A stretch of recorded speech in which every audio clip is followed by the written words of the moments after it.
Well, not much has changed since yesterday, except for the fact that we had very warm temperatures and some record highs that went by the board today. We'll take a look at what's going on tonight on the Joe and Joe Weather Show podcast. And maybe we'll peek at the weekend and look at the long range to see if this is ever going to change. And the answer to that is yes. It's just a matter of when. That's the part we don't necessarily know. And you can support the Joe and Joe Weather Show podcast. If you shop on Amazon, use our referral link that's pinned to the top of the chat board or on the descriptor to this video to this podcast. It's an easy way. Just use the search bar. Go ahead and shop for whatever it is you're buying. Christmas isn't that far away, and you get your stuff. Amazon will throw us back some coin out of their pocket, and it's a great way to support the Joe and Joe Weather Show podcast. And we appreciate your consideration. Okay, folks, good evening. Welcome to tonight's Joe and Joe Weather Show podcast. And the other Joe is running a little late, so he's going to join us uh, in just a few minutes, I hope. In the meantime, just want to say hello to everybody on the chat board. And for those of you watching tonight in the background, or if you're watching for the first time, we're glad to have you here. Just make sure you subscribe to my YouTube channel and turn your notifications on so you don't miss us. We're on Sunday through Thursday at 7:35 p.m. and we'll pop up on a Friday or Saturday if there's a storm around, which these days there isn't. And a lot of places today got up above 80 degrees. Uh, just wanted to check really quick. So I didn't have a chance to look. Did we get anybody with record highs today? Be interesting to see if that was the case. And let's take a look here. Looking through the New York. Yes, we have records at Islip today, at Kennedy Airport, at Bridgeport. All those three hit record highs. Now, it's low-hanging fruit at most of those stations. Islip uh, got to 82 today, which broke the old record of 77, which was set back in 1979. So we have that. We also have, let's see, Newark. No, not Newark. Newark got to 83, and the record high today at Newark was, believe it or not, is 86. So it didn't get there. And we'll take one more look here. How about let's look at Bridgeport, see what they did. Bridgeport today, a record high of 77. Actually, that tied their old record of 77 degrees. So the low hanging fruit was taken out today. The higher hanging fruit missed. 86 record. What's the year on that? Let me just double check that again, because that sounds somewhat familiar to me. Where's Newark's climatological report? So the record value was 86, set back in 1979.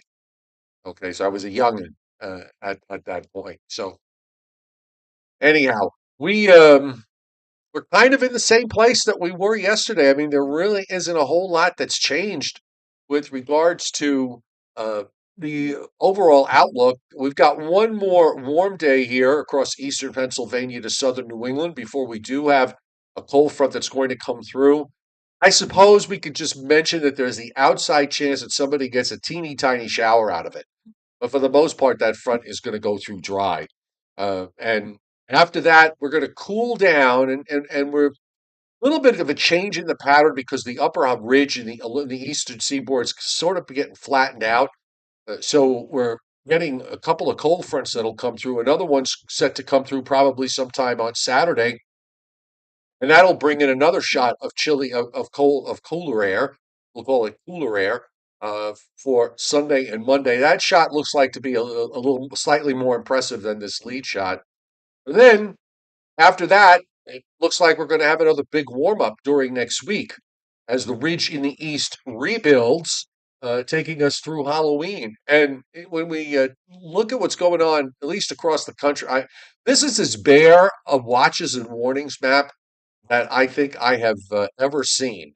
It has absolutely got nothing. I mean, they have the obligatory red flag warning for Connecticut because Um, Things are awfully dry, and also some indications around New York State, New Jersey, and Vermont and Massachusetts, warning about the dry conditions.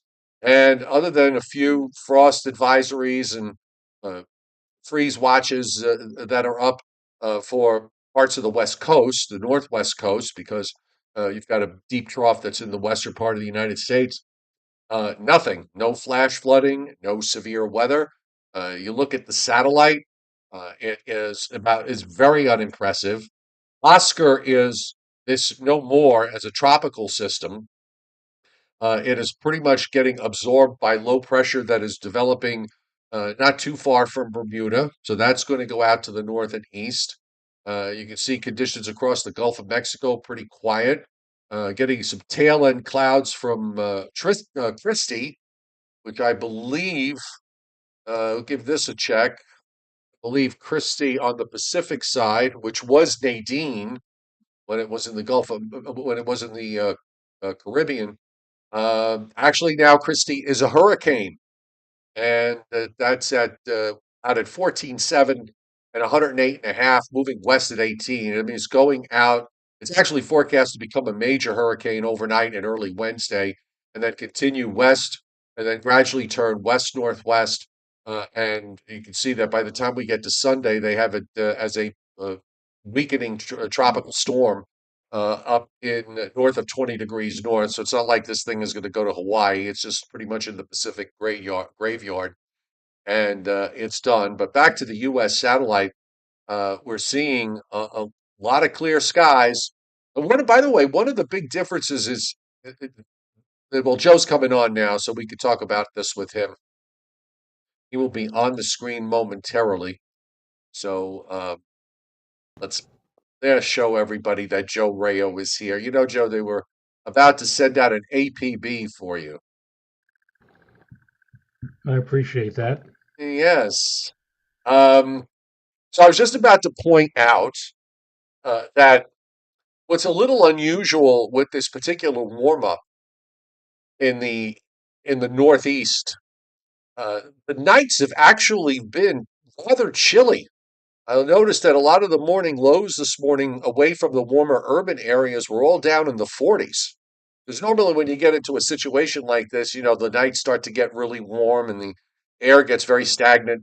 We haven't really seen that with this particular setup. Right. Usually at this time of the year, you do get kind of a haziness to the sky. Is that the days usually start out with fog, actually, and haze, and then that burns off to some sunshine, but we've not even seen that.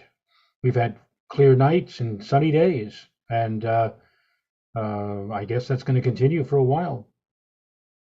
Yeah, I mean, there's certainly nothing to worry about. We've got these two weather fronts that are moving along the Canadian border and through the one through the Great Lakes. It's the second front that probably comes through on Saturday. They look almost identical in how they're going to play out.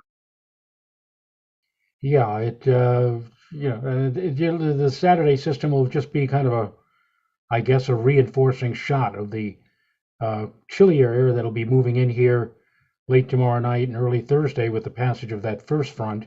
And then just as things start to warm up, here comes front number two, which will just knock the temperature back again in time for the second half of the weekend into early next week.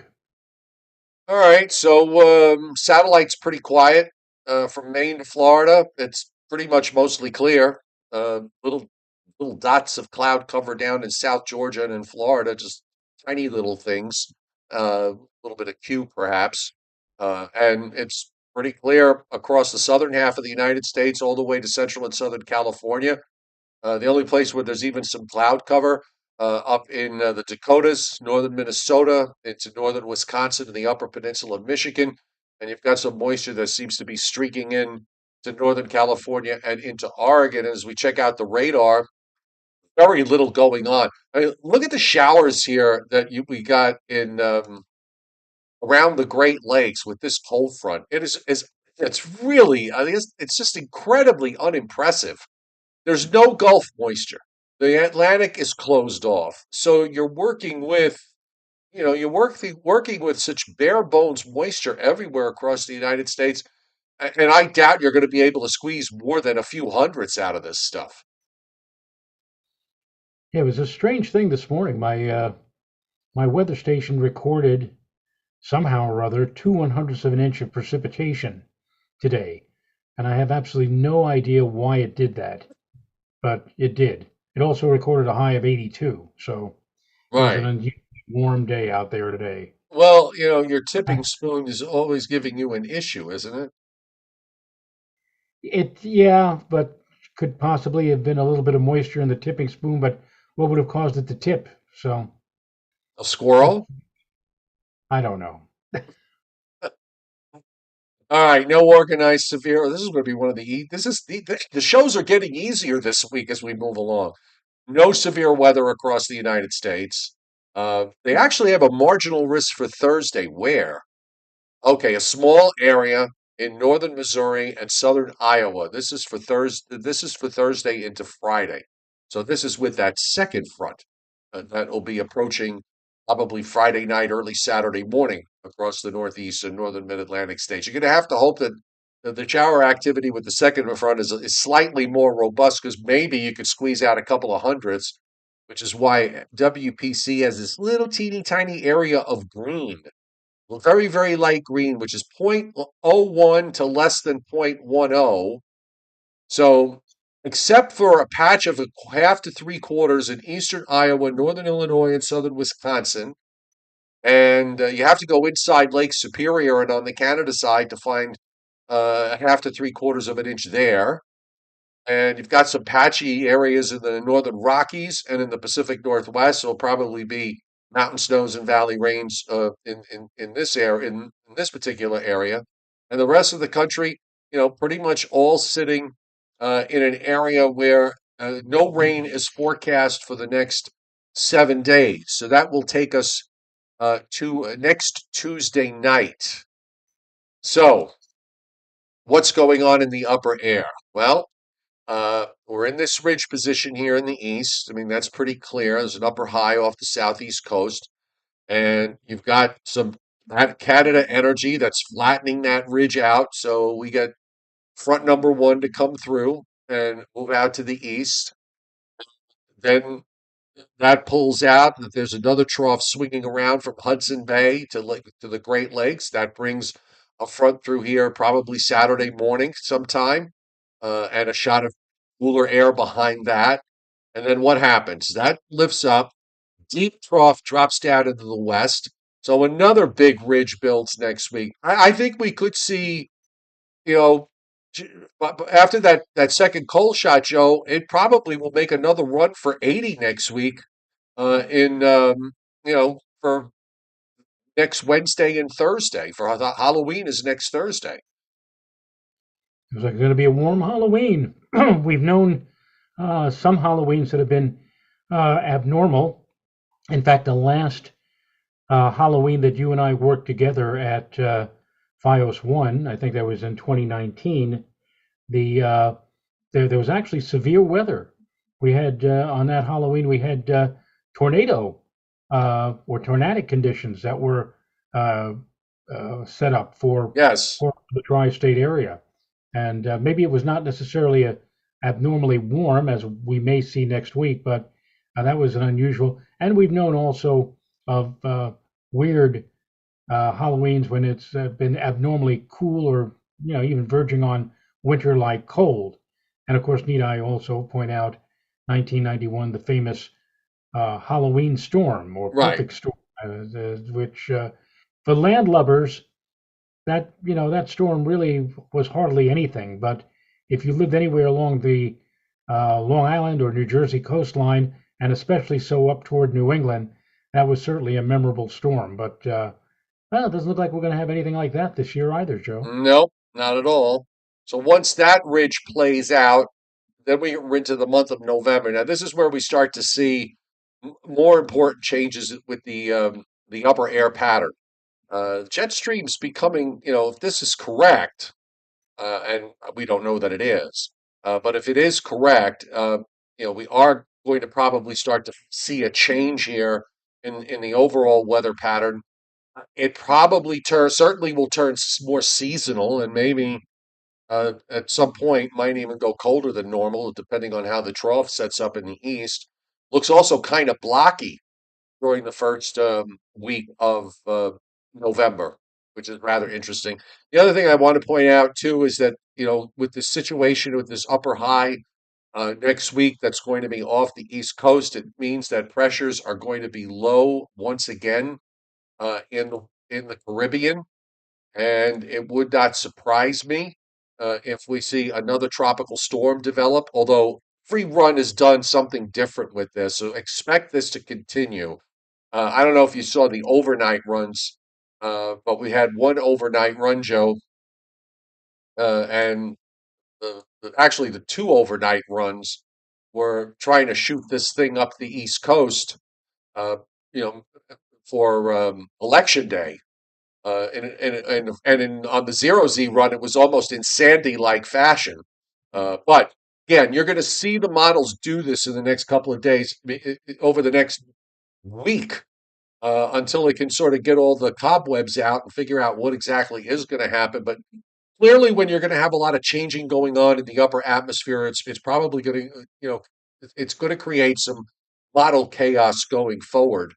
And maybe this would be a way of getting into a pattern that finally brings a more normalized rainfall pattern in the eastern U.S. I think that may be the big takeaway, is that we may get to something where we start to see a little bit more in the way of precipitation. Well, it has been certainly abnormal, very dry conditions as we've been speaking of for the last few days, and it would appear that at least through maybe the end of the month, we're going to remain in this pattern until things start to hopefully break a little bit in the opening days of November. So here's our front for tomorrow. Next high builds in. Hardly any precip on Thursday from coast to coast. There's almost nothing. There's a few little pockets here and there in Wyoming, a little patch there in southwest Missouri, and that's it. Done. And then we've got the second front that comes through. And again, this one also is going to have a real tough time. There's no Gulf moisture at all. There's no Atlantic moisture. There's no way to feed it in there. So we get a front. Maybe there's a shower when that front comes through, depending on the timing. GFS wants to bring it through Saturday, late Friday night, Saturday morning. Sometimes the models like to do that, and they actually, in reality, come through in the afternoon and evening. We'll see. And then at second, I think it's going to be a bit of a colder shot than what's coming for Thursday and Friday. And then as we move into next week, the high goes off to Cape Cod, and we start to warm up again.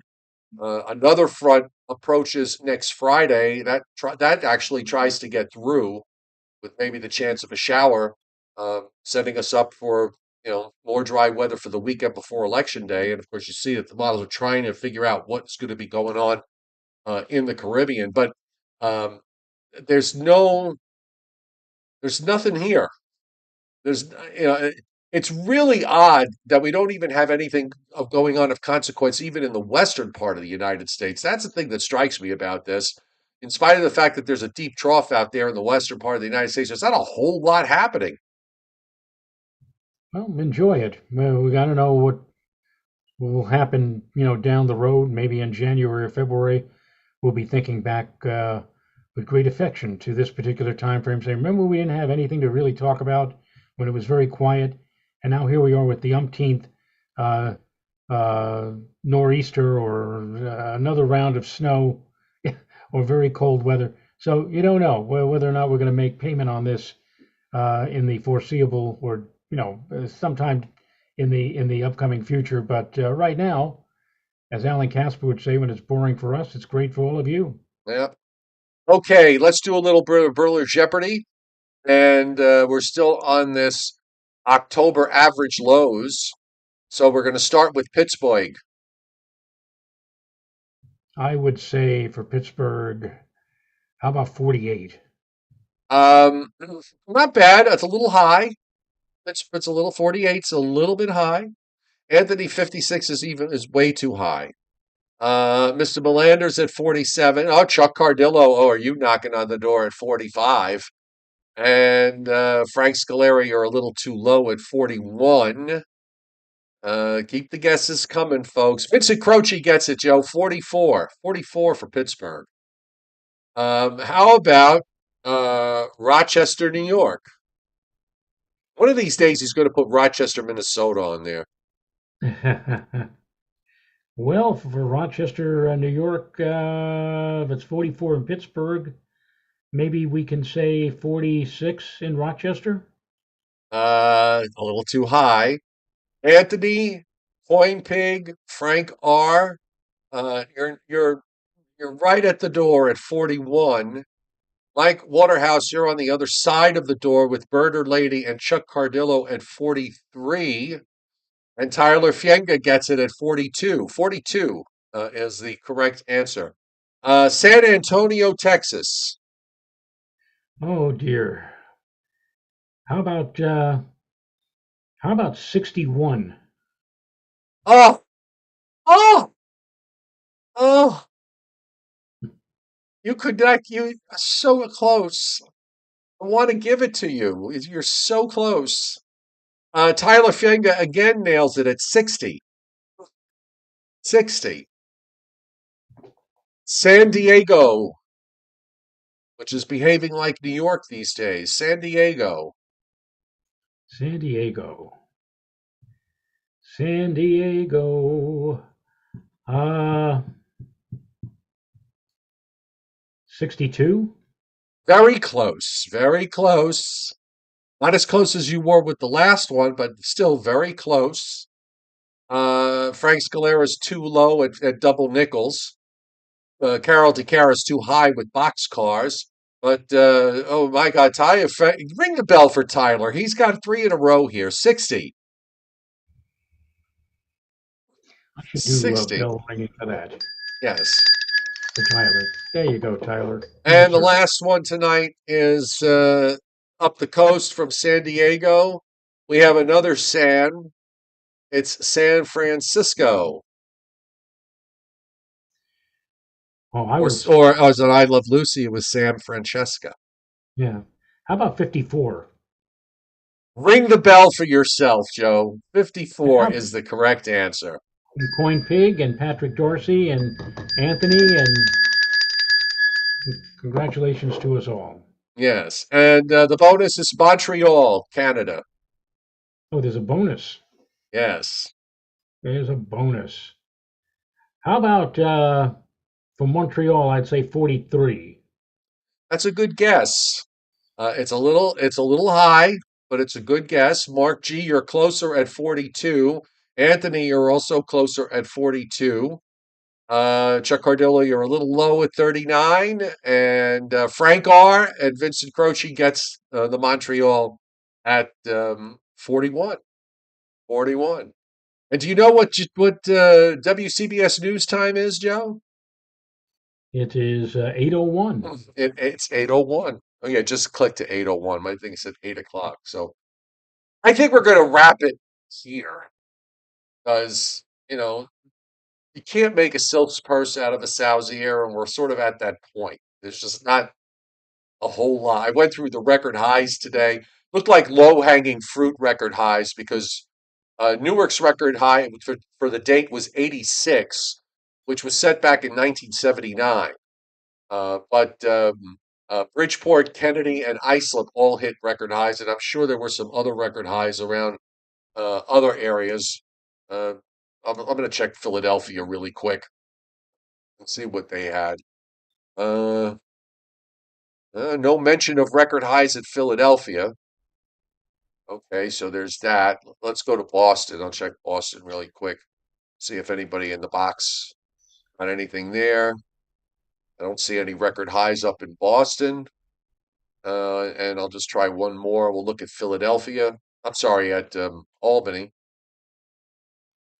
And not seeing any record highs in the Albany zone. So I guess it was all concentrated around uh, the New York City metro area where we had some. And Islip did have a record high, Frank Scalera. Yes.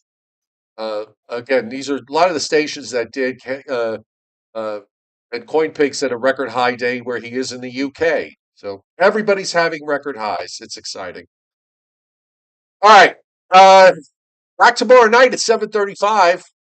Don't expect much change, but we'll see you then. Okay, Joe?